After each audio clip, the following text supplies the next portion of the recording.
കർത്താവായ യേശുക്രിസ്തുവിൻ്റെ പരിശുദ്ധമായ നാമത്തിൽ എല്ലാ പ്രിയപ്പെട്ടവർക്കും മോർണിംഗ് ഡ്യൂവിൻ്റെ മറ്റൊരു പ്രഭാത വചന ധ്യാനത്തിലേക്ക് സ്വാഗതം.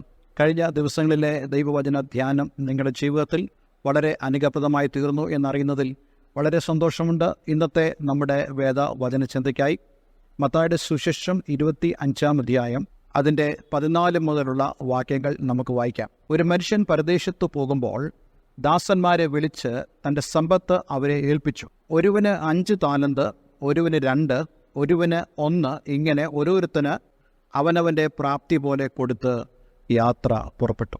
അടുത്ത 1-2 ദിവസങ്ങളിൽ നമ്മൾ ധ്യാനിക്കാൻ പോകുന്നതായ ഒരു വേദഭാഗമാണ് താലന്തുകളുടെ ഉപമ എന്ന പേരിൽ അറിയപ്പെടുന്നതായ ഈ മത്തായിയുടെ സുവിശേഷം 25 അധ്യായം 14 മുതലുള്ള വാക്യങ്ങൾ. ഇന്ന് നമ്മൾ വായിച്ചതായ ആ വേദഭാഗത്തെക്കുറിച്ച് നമുക്ക് ചിന്തിക്കുവാനും ധ്യാനിക്കുവാനും കർത്താവ് നമ്മെ സഹായിക്കട്ടെ. കർത്താവായ യേശുക്രിസ്തുവിൻ്റെ ഇഹലോക ശുശ്രൂഷയിൽ യേശു വളരെ അധികം പഠിപ്പിച്ചു എന്നുള്ളത് നമുക്ക് കാണാൻ കഴിയും. തൻ്റെ അത്ഭുത പ്രവൃത്തികളെക്കാളും കൂടുതൽ യേശു ചെയ്ത കാര്യം പഠിപ്പിക്കുക എന്നുള്ളതായ ഉത്തരവാദിത്വമായിരുന്നു. പഠിപ്പിക്കുക എന്നുള്ളതിൻ്റെ ആ അർത്ഥം കർത്താവ് യേശുക്രിസ്തുവിൻ്റെ ശിഷ്യന്മാരെ ഒരുക്കിയെടുക്കുക എന്നുള്ളതാണ്.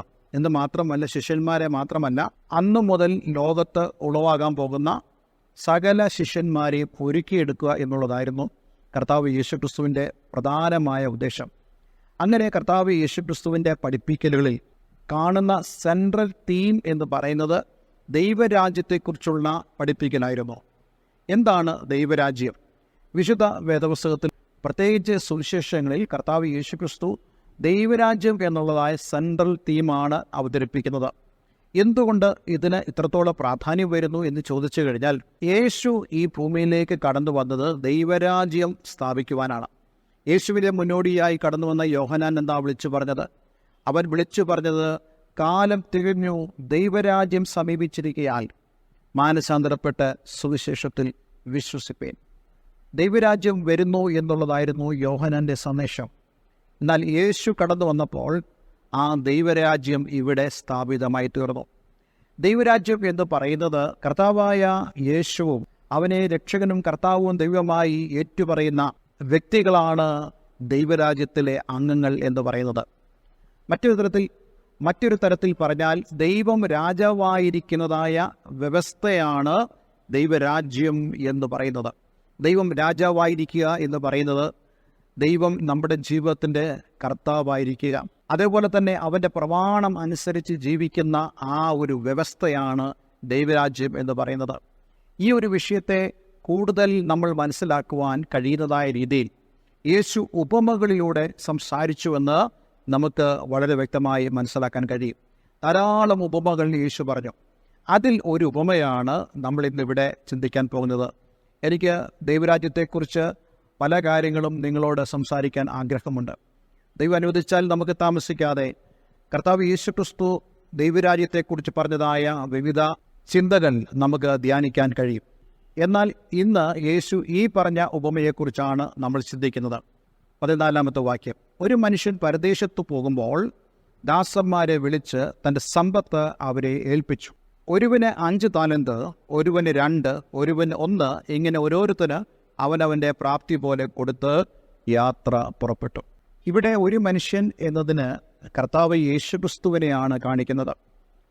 കർത്താവ് യേശുക്രിസ്തു നമ്മെ വിട്ടുപോകുന്നതിനെക്കുറിച്ച് ഉള്ള ഒരു സൂചന ഇവിടെ കാണുന്നുണ്ട്. അതേ കർത്താവ് യേശുക്രിസ്തുവിൻ്റെ സ്വർഗാരോഹണം ആണ് ഇവിടെ സൂചിപ്പിക്കുന്നത്.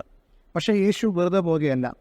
താൻ ഈ ഭൂമിയിൽ ചെയ്തതായ തൻ്റെ പ്രവർത്തനം തൻ്റെ ദാസന്മാരിലൂടെ ഈ ഭൂമിയിൽ ചെയ്യണം എന്നുള്ളത് യേശുവിൻ്റെ ഇഷ്ടമായിരുന്നു. തീർച്ചയായിട്ടും കർത്താവ് യേശുക്രിസ്തു ഈ ഉപമ പറയുമ്പോൾ അന്നത്തെ ആളുകൾക്ക് മനസ്സിലാക്കുവാൻ ബുദ്ധിമുട്ടുള്ള ഒരു കാര്യമായിരുന്നില്ല. കാരണം അന്ന് യജമാന ദാസബന്ധം വളരെ ശക്തമായി ഉണ്ടായിരുന്ന ഒരു കാലമാണ്. അന്ന് ഈ യജമാനന്മാർ ദൂരദേശത്തേക്ക് യാത്ര പോവുക പതിവായിരുന്നു. എന്ന് മാത്രമല്ല, തൻ്റെ ഉത്തരവാദിത്തങ്ങൾ ഈ ദാസന്മാരുടെ ഇടയിൽ വിതരണം ചെയ്തിട്ട് അവരെക്കൊണ്ട് ആ പ്രവൃത്തികൾ ചെയ്യിപ്പിക്കുന്ന യജമാന്മാർ അന്നുണ്ടായിരുന്നു.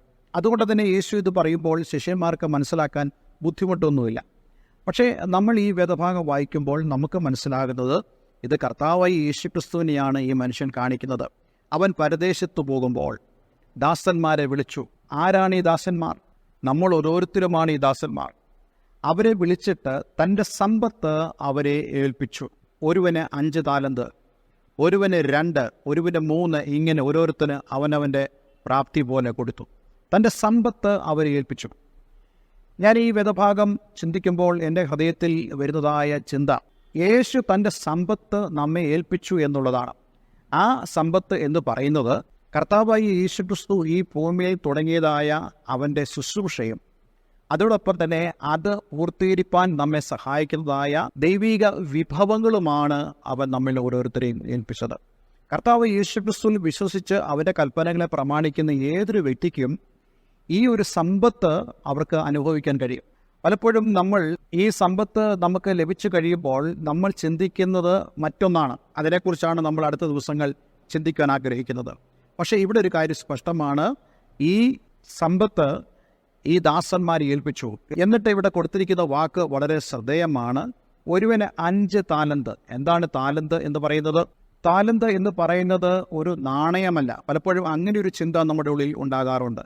കാരണം ഈ സുവിശേഷത്തിലെ ഓരോ ഉപമകളെയും ചിത്രീകരിക്കുമ്പോൾ താലന്തുകൾ എന്ന് കൊടുത്തിട്ട് 1 കോയിന്, 2 കോയിന്, 5 കോയിന് എന്നൊക്കെ ചിത്രീകരിക്കാറുണ്ട്. അതുകൊണ്ട് തന്നെ പലപ്പോഴും നമ്മൾ ഓരോരുത്തരും ചിന്തിക്കുന്നത് ഈ താലന്ത് എന്ന് പറയുന്നത് കോയിൻസ് ആണ്.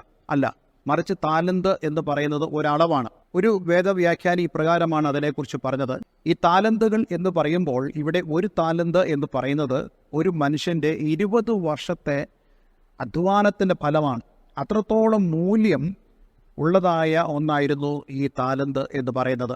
അപ്പം അങ്ങനെയാണെങ്കിൽ ഇവിടെ ഈ താലന്തുകളെ ഈ യജമാനെ കൊടുക്കുമ്പോൾ അതിൻ്റെ മാനദണ്ഡം എന്ന് പറയുന്നത് പ്രാപ്തിക്കനുസരിച്ച്, അതായത് അവ കൈകാര്യം ചെയ്യാനുള്ള കഴിവിനനുസരിച്ചാണ് താലന്തുകൾ കൊടുക്കുന്നത്. 3 പേർക്ക് താലന്തുകൾ വിഭജിച്ചു. അതിൽ ഒരാൾക്ക് 1, ഒരാൾക്ക് 2, മറ്റൊരാൾക്ക് 5. ഇവിടെ നമുക്ക് കാണാൻ കഴിയുന്നത് ഓരോരുത്തർക്കും അവരവരുടെ പ്രാപ്തി പോലെ കൊടുത്തു എന്നുള്ളതാണ്. ദൈവം നമുക്ക് നൽകുന്നത് നമ്മുടെ പ്രാപ്തിക്കനുസരിച്ചാണ്. ഇന്ന് ഞാൻ നിങ്ങളോട് പറയാൻ ആഗ്രഹിക്കുന്നു, എങ്ങനെയാണ് നമുക്ക് ഈ പ്രാപ്തി ഉണ്ടാകുന്നത്? ഈ പ്രാപ്തി ഉണ്ടാകുന്നത് ദൈവത്തോടുള്ള ആ വിശ്വസ്തതയിലൂടെയാണ് നമുക്ക് പ്രാപ്തി ഉണ്ടാകുന്നത്. ഇന്ന് എന്നെ കേൾക്കുന്ന പ്രിയമുള്ളവരെ, നിങ്ങൾ ഓരോരുത്തരും മനസ്സിലാക്കണം, ദൈവത്തിന് മുമ്പാകെ ഞാൻ എങ്ങനെ പ്രാപ്തിയുള്ളവനായിട്ട് മാറും? ദൈവം നമ്മെ പ്രാപ്തരാക്കുക ചെയ്യുന്നത്. കർത്താവ് യേശുക്രിസ്തുവിൻ്റെ ശിഷ്യന്മാരെ നമ്മളൊന്ന് പഠിച്ചാൽ അവരാരും തന്നെ പ്രാപ്തിയുള്ളവരായിരുന്നില്ല. പക്ഷേ ഈ 3.5 വർഷത്തെ യേശുവിനോടൊപ്പമുള്ള അവരുടെ ജീവിതം, യേശുവിൻ്റെ പഠിപ്പിക്കലുകൾ കേട്ട സാഹചര്യത്തിൽ കർത്താവ് യേശുക്രിസ്തുവിൻ്റെ അധ്യാപനങ്ങൾ അവർ ഗ്രഹിച്ചപ്പോൾ, അതേപോലെ തന്നെ യേശു ചെയ്ത കാര്യങ്ങൾ കണ്ടപ്പോൾ, യേശുവിനെ തന്നെ കണ്ടപ്പോൾ അവരുടെ ജീവിതത്തിൽ പ്രാപ്തികൾ ഉണ്ടാകുവാനിടയായി തീർന്നു. നമ്മുടെ ജീവിതത്തിലും ദൈവത്തോടുള്ള ബന്ധമാണ് നമ്മുടെ പ്രാപ്തിയെ വർദ്ധിപ്പിക്കുന്നത്. നമ്മുടെ പ്രാർത്ഥന, ദൈവവചനത്തിൻ്റെ വായന, വചനത്തെ ഗ്രഹിക്കുന്നതായ അനുഭവങ്ങൾ, ദൈവിക വേലയിലുള്ള നമ്മുടെ പ്രവർത്തനങ്ങൾ, ഇതെല്ലാം തന്നെ നമ്മുടെ പ്രാപ്തിയെ വർദ്ധിപ്പിക്കാനിടയായി തീരും. അപ്പോൾ ദൈവം നമുക്ക് തരുന്നത് നമ്മുടെ പ്രാപ്തിക്കനുസരിച്ചാണ്. ഇന്ന് എന്നെ കേൾക്കുന്ന പ്രിയമുള്ളവരെ, നിങ്ങളുടെ ജീവിതത്തിലും ഈ ദൈവിക പ്രാപ്തി നിങ്ങൾക്കുണ്ടാകുവാൻ ഈ ദിവസങ്ങൾ നിങ്ങൾ നിങ്ങളെ തന്നെ സമർപ്പിക്കണം. സമർപ്പിക്കുക എന്ന് പറയുന്നത് കേവലം പ്രാർത്ഥനയിൽ നിങ്ങൾ ആവശ്യപ്പെടുക മാത്രമല്ല, ദൈവത്തിനു മുമ്പാകെ നിങ്ങൾ അതിനു വേണ്ടിയുള്ള ഒരു ആഗ്രഹത്തോടുകൂടെ ആയിരിക്കുന്നെങ്കിൽ തീർച്ചയായിട്ടും നിങ്ങളുടെ പ്രാപ്തികളെ ദൈവം വർദ്ധിപ്പിക്കുകയും ദൈവം നിങ്ങൾക്ക് യേശുവിൻ്റെ ശുശ്രൂഷയുടെ തുടർച്ച നൽകുകയും അതോടൊപ്പം തന്നെ അത് നിർവഹിക്കാനുള്ള വിഭവങ്ങളും ആത്മീക വിഭവങ്ങളും ദൈവം നമുക്ക് നൽകും. ഉയരത്തിൽ നിന്ന് ലഭിച്ചതല്ലാതെ നമുക്ക് എന്തുള്ളൂ എന്ന് ദൈവവചനത്തിൽ കാണുന്ന പോലെ ആ ഉയരത്തിൽ നിന്നുള്ള ദാനം നമുക്ക് ലഭിക്കുവാൻ തക്കോണം ദൈവം നമ്മെ ഇടയാക്കി തീർക്കും. അതുകൊണ്ട് നമുക്ക് ഒരുമിച്ച് ഇന്ന് ഈ വചനത്തിന് ഭാഗം നമുക്ക് സമർപ്പിക്കാം. അതെ, ഈ താലന്തുകൾ ഈ ദാസന്മാർക്ക് കൊടുത്തതുപോലെ നമുക്കും ദൈവം നമ്മുടെ പ്രാപ്തിക്കനുസരിച്ച്, ദൈവം നൽകുന്ന പ്രാപ്തിക്കനുസരിച്ച് ആ താലന്തുകൾ വാങ്ങുവാൻ കർത്താവ് നമ്മെ സഹായിക്കട്ടെ. കർത്താവേ, സ്വർഗ്ഗപിതാവേ, ഞങ്ങളെ കേൾപ്പിച്ച ഈ വചനത്തിനായി സ്തോത്രം. ദൈവം നൽകുന്ന താലന്തുകളെ ഞങ്ങൾ നേടുവാൻ, എന്നാൽ അതിനു മുമ്പ് കർത്താവേ, ദൈവസന്നിധിയിൽ ഞങ്ങൾ പ്രാപ്തിയുള്ളവരായി തീരുവാൻ ഞങ്ങളേവരെയും സഹായിക്കണം. ഈ വചനം കേട്ട ഏവരെ ഞാൻ യേശുവിൻ്റെ നാമത്തിൽ അനുഗ്രഹിക്കുന്നു. എല്ലാ നന്മകളാലും അങ്ങയുടെ മക്കൾ നിറയപ്പെടട്ടെ. പ്രാർത്ഥന കേൾക്കുന്നതിനായി നന്ദി, യേശുവിൻ നാമത്തിൽ തന്നെ. ആമേൻ, ആമേൻ. ഇന്നത്തെ വേദവചനം നിങ്ങളുടെ ജീവിതത്തിൽ അനുഗ്രഹപ്രദമായി തീർന്നു ഞാൻ വിശ്വസിക്കുന്നു. ഈ സ്ക്രീനിൽ കാണുന്ന ഫോൺ നമ്പറുകളിൽ ഞങ്ങളെ വിളിക്കുക. എല്ലാവർക്കും നല്ലൊരു ദിവസം ആശംസിക്കുന്നു. God bless you all. നന്ദി.